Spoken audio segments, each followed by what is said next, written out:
Atteindre les 100 000 euros en bourse, c'est la chose la plus difficile quand on débute dans les investissements. Après, tout va de plus en plus vite de par les intérêts composés. Donc, comme beaucoup de projets, finalement, le début, c'est toujours le plus difficile. Et aujourd'hui, si vous avez 100 000 euros, que ce soit via une épargne que vous avez accumulée au fur et à mesure des années, ou peut-être un héritage que vous avez reçu récemment, eh bien, la bonne nouvelle, c'est que vous avez un shortcut, c'est que vous avez finalement un raccourci pour accélérer le fait de pouvoir faire fructifier votre patrimoine. Maintenant, je vous mets en garde. Beaucoup de gens perdent de l'argent à cause de la bourse. Beaucoup de gens font des bêtises. En général, ils ne sont pas assez formés. Il est donc très important que que vous précipitez pas pour l'investissement de ces 100 000 euros, que vous accumulez un maximum d'informations pour pouvoir prendre la bonne décision. Donc moi, je vais vous partager aujourd'hui qu'est-ce que je ferais si lorsqu'à mes débuts j'avais encore zéro et que je touchais du jour au lendemain 100 000 euros. Je vais vous partager ma stratégie afin que cela puisse potentiellement vous aider. Comme toujours, sachez que cette vidéo n'est pas un conseil en investissement, elle a pour but éducatif et informatif uniquement, et il est très important que vous fassiez vos propres recherches avant de commencer à passer à l'action. Alors la première étape, qui est finalement l'étape la plus théorique, c'est d'abord de vous former et définir vos objectifs. Là, on parle de 100 000 euros, on parle donc d'un gros montant. Il est donc essentiel que vous preniez le temps de regarder des vidéos, par exemple cette vidéo, que vous lisiez par exemple des livres, que vous en parliez autour de vous, afin de ne pas précipiter. On ne fait évidemment pas n'importe quoi avec son argent, surtout lorsque c'est un gros montant. Prenez le temps de recueillir des avis d'experts, prenez le temps de recueillir des avis de gens qui ont déjà investi des montants supérieurs à 100 000 euros, afin que vous puissiez définir votre stratégie. Il est également important que vous définissiez vos objectifs. Quel est par exemple votre horizon d'investissement? Est-ce que vous acceptez de la volatilité? Est-ce que vous ne tolérez pas la volatilité? C'est ce qui va vous permettre de vous construire votre portefeuille. Dans la partie suivante, je vais donner plusieurs exemples de portefeuilles relativement diversifiés, mais en amont, il est très important de définir votre objectif pour savoir quel est le portefeuille qui vous correspond le mieux avec ces 100 000 euros. On passe justement à la partie plus pratique, comment construire son portefeuille et surtout comment construire un portefeuille diversifié. Vous verrez qu'en bourse, l'une des choses à comprendre et surtout l'une des choses à appliquer en priorité, c'est de diversifier votre portefeuille lorsque vous commencez à investir des plus gros montants. Alors, le premier portefeuille qui est le portefeuille que moi je choisirais, c'est d'investir 100% de ces 100 000 euros sur des ETF et tout particulièrement sur des ETF en actions, d'accord? Donc un ETF, pour rappel, c'est un panier de titres, c'est un panier d'actions lorsqu'on parle d'actions. Et grâce à des ETF aujourd'hui, vous pouvez investir en un seul clic sur l'ensemble de l'indice boursier américain, le S&P 500, sur l'ensemble de l'indice boursier mondial, donc le MSCI World, sur l'ensemble de l'Europe, par exemple l'Eurostoxx 50. Et grâce aux ETF, vous pouvez, eh bien, en un clic finalement, investir ces 100 000 euros. Alors, si vous avez 100 000 euros, vous avez plusieurs choix, investir sur un seul ETF ou investir sur plusieurs ETF. Personnellement, je choisirais 3 ETF, je choisirais le plus gros, par exemple 50-60% sur le marché américain, donc un ETF qui réplique la performance du S&P 500. Je choisirais ensuite 20 à 30% sur un ETF MSCI World et le reste, par exemple 10 à 20%, peut-être 10% je dirais, sur l'Eurostoxx 50, histoire de diversifier, histoire de mettre un petit peu sur l'Europe. Alors, je trouve que le marché américain a beaucoup plus de potentiel de croissance que le marché européen. C'est la raison pour laquelle j'investirai principalement sur le marché américain, mais voilà, c'est toujours bien de diversifier un petit peu, même si les ETF, comme je l'ai dit, sont déjà diversifiés. Pour les choix d'ETF, alors j'ai d'autres vidéos sur la chaîne dans lesquelles je partage des exemples d'ETF. Personnellement, je choisis toujours des ETF à réplication physique pour posséder réellement les actifs, pour posséder réellement les actions. Mais si vous investissez via un PEA et que vous investissez sur le marché américain, vous allez devoir vous tourner vers des ETF à réplication synthétique. Alors c'est pas forcément dramatique, mais moi personnellement, je préfère toujours les ETF à réplication physique. Donc ça, c'est le premier exemple de portefeuille 100% sur les ETF en étant principalement investi sur le S&P 500 et le MSCI World. Un portefeuille très simple à constituer, déjà très diversifié et selon moi qui est très efficace sur le long terme. Alors ici, vous êtes Dans le cadre de ce portefeuille, vous êtes 100% investi en bourse, donc il faut être à l'aise avec la volatilité. Il se peut qu'il y ait un krach boursier, que vous perdiez 20%, 30% de votre portefeuille, mais cela fait partie du jeu, cela fait partie de la carrière de l'investisseur, du chemin de l'investisseur. Les niveaux, historiquement, ont toujours fini par remonter, donc personnellement, j'adore investir sur des actions en bourse, et notamment via les ETF. Donc ça, c'est le premier exemple, c'est l'exemple que moi je choisirais. Ensuite, un deuxième exemple. On dit souvent qu'il est important de ne pas investir uniquement dans les ETF, de mettre également un petit peu d'actions individuelles. Alors, personnellement, j'investis majoritairement sur les ETF, mais l'autre approche qui consiste à investir une petite partie de son portefeuille également sur les actions est tout à fait recevable. Chacun aura sa stratégie. Dans ce cas, on pourrait par exemple mettre 60 à 80% sur des ETF, donc des ETF S&P 500 ou des ETF MSCI World dont j'ai déjà parlé, pour la diversification et la simplicité. Tout simplement.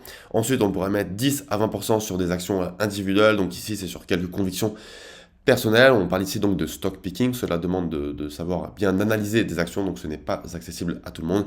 Mais si vous pensez qu'une action va superformer le marché sur le long terme, par exemple, je sais pas, Tesla, Amazon, Apple ou encore une autre action, eh bien, pourquoi pas. Libre à vous de le faire.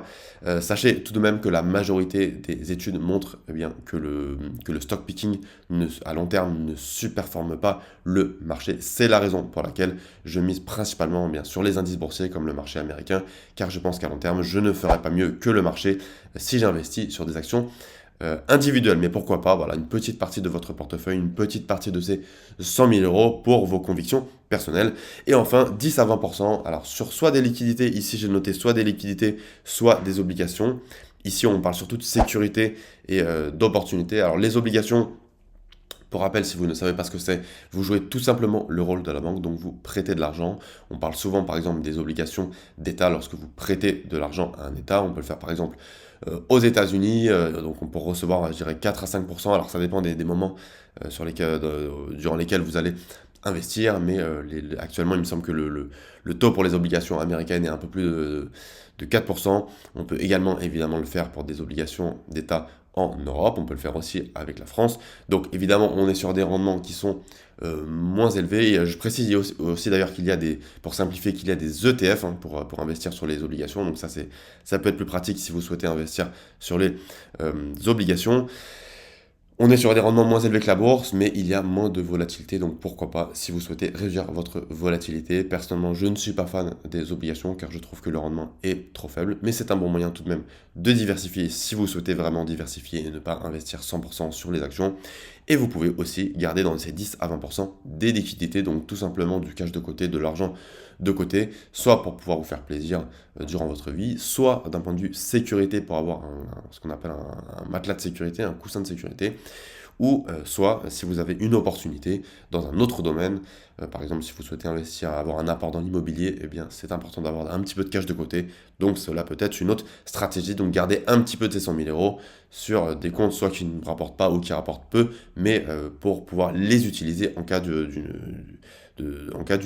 opportunité qui apparaîtrait durant votre vie. Donc voilà pour la construction du portefeuille. On passe maintenant à la partie suivante qui est une très bonne question à se poser. Faut-il investir tout d'un coup, donc les 100 000 euros, est-ce que je les investis tout maintenant ou est-ce que j'investis progressivement dans le cadre d'une stratégie DCA qui consiste à investir un montant fixe tous les mois? Alors, juste pour le rappel, si j'investis tout d'un coup, j'investis 100 000 euros aujourd'hui. Si j'investis progressivement, j'investis par exemple sur 10 mois, eh bien 10 fois 10 000 euros pour rentrer progressivement sur les marchés financiers. Alors, vous savez, si vous suivez ma chaîne, vous savez que je défends toujours la stratégie DCA qui est d'investir un montant fixe tous les mois.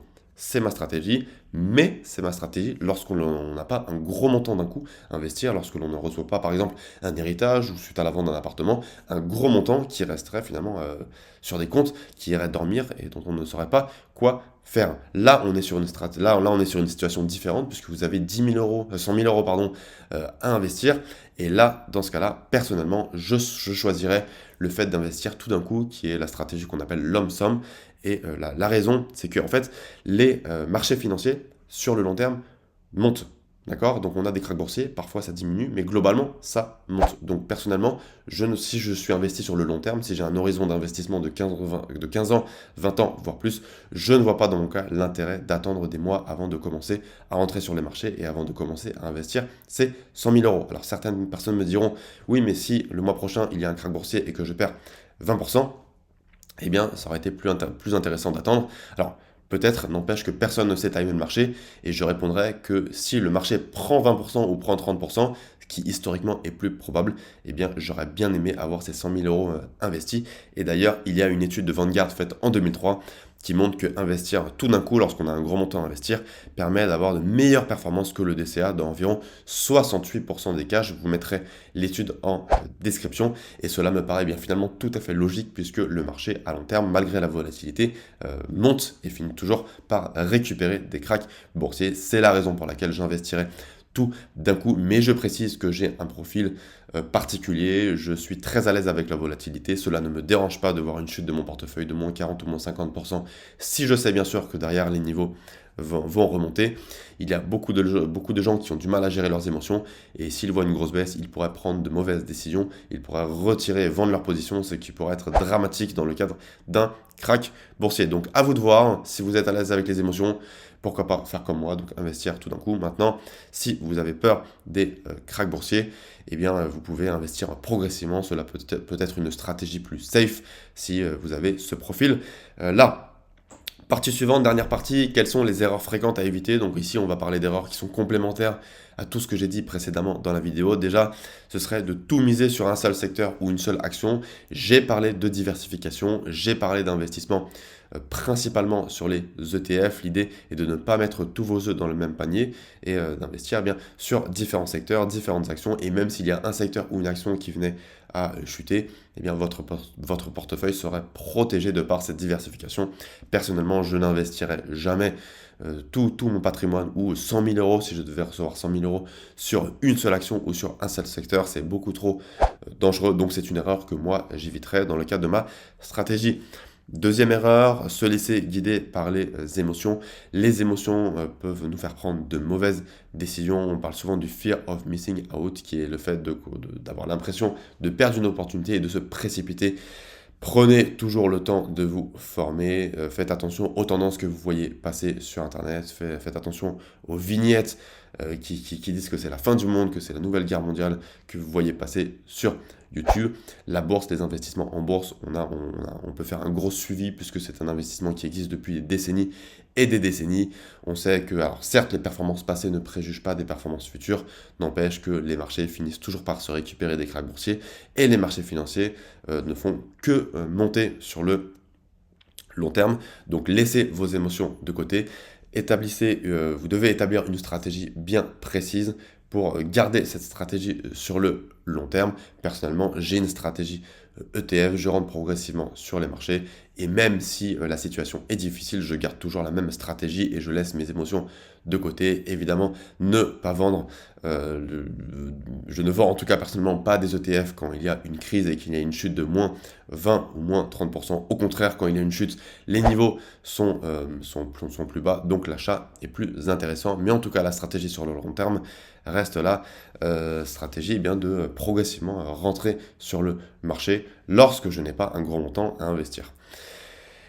Et dernière erreur, oubliez l'aspect fiscalité. Alors ici, si vous avez 100 000 euros à investir, eh bien il y a Alors je ne suis pas résident fiscal français, mais si vous résidez en France, vous avez l'opportunité du PEA, pourquoi pas, d'investir. Vous pouvez investir jusqu'à 150 000 euros. Donc si vous avez 100 000 euros, cela rentre tout à fait dans les montants. Donc le PEA est plus intéressant d'un point de vue fiscalité. Sinon, il y a également le compte titre. Si vous ne résidez pas en France ou si vous souhaitez investir sur des ETF à réplication physique comme moi je le fais, vous pouvez utiliser le compte titre. Une petite astuce d'un point de vue fiscalité est de privilégier les ETF, accumulation et non distribuant pour que les dividendes soient automatiquement réinvestis et ne pas passer par cette fameuse case fiscalité si vous touchez des dividendes sur votre compte titre dans le cadre d'un ETF distribuant. Donc personnellement, je favorise toujours les ETF, donc à réplication physique et 2 capitalisant, quitte à retirer un peu de fonds si j'en ai besoin. Mais l'idée, c'est d'être imposé sur la plus-value et non sur l'ensemble du dividende, comme c'est le cas d'un ETF distribuant. En plus de ça, pour le moment, je me considère encore comme jeune, donc je veux faire fructifier mon patrimoine et je ne touche pas à mes investissements, je ne fais que acheter. Donc autant avoir des ETF accumulants si on souhaite acheter un gros montant d'ETF et si on souhaite arriver massivement sur les marchés financiers. Voilà pour cette vidéo sur comprendre comment investir 100 000 euros en bourse. Vous l'avez compris, il est très important de vous former et de prendre le temps de définir votre stratégie avant de passer à l'action, car on parle ici d'un gros montant. Alors, ce montant, je l'ai dit au début, c'est le montant le plus difficile à investir en bourse, car plus vous investissez en bourse, plus de par les intérêts composés, eh bien le montant de votre patrimoine va s'accélérer. Donc vous avez fait quelque part le plus dur. Donc attention à ne pas faire de bêtises. Il serait dommage de perdre cet argent et de repartir à la case départ. Maintenant, si vous prenez les bonnes décisions, eh bien votre enrichissement va aller de plus en plus vite. N'hésitez pas à me dire en commentaire quelle serait votre décision, comment vous souhaiteriez investir 100 000 euros en bourse si aujourd'hui vous aviez 100 000 euros à investir. N'hésitez pas également à vous abonner si vous souhaitez recevoir plus de conseils sur les investissements en bourse à long terme et à lâcher un like. Je vous dis à très bientôt. Salut!